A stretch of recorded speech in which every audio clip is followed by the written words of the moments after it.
എന്നാൽ മുൻഗാമികളൊക്കെ മരണത്തിന്റെ വാർത്തകൾ കേൾക്കുമ്പോൾ അവർ പറയാറുണ്ടായിരുന്നു, ഇദാ ദക്കർതുമുൽ മൗത ഫഅഇദ്ദ നഫ്സക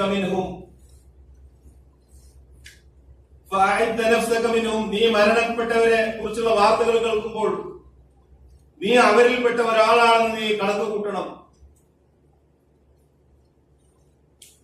ഇന്നക മയ്യിതുൻ വഇന്നഹും മയ്യിതൂൻ,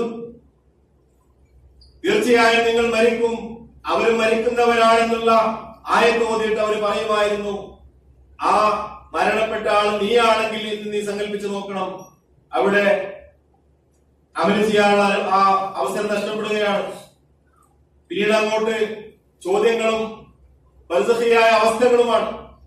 മൻ മാത ഖാമത് ഖിയാമതുഹു, ഒരുപാട് സലഫുകളിൽ നിന്ന് 3-4 മുൻഗാമികളിൽ നിന്ന് ഉദ്ധരിക്കപ്പെട്ട വാചകമാണ്. മൻ മാത ഖാമത് ഖിയാമതുഹു, ഖിയാമത്ത് നാളിനെ കുറിച്ച് നിങ്ങൾ പല ചർച്ചകളും നടത്തുന്നു. എന്നാൽ യഥാർത്ഥത്തിൽ ഒരാൾ മരിച്ചാൽ അതോടുകൂടി അവന്റെ ഖിയാമത്ത് നാൾ ആരംഭിക്കുകയാണ്.